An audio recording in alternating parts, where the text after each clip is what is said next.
In this video, I'm gonna be showing you the exact way to mention someone on TikTok story.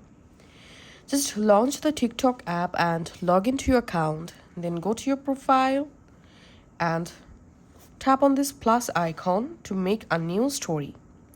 And you can instantly capture a photo by tapping on this camera option to post a story.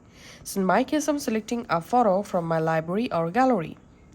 And now in TikTok, here is no option to mention someone before posting the story. So first of all, we have to post the story and then we have to mention someone. So just tap on your story to post the story to your TikTok.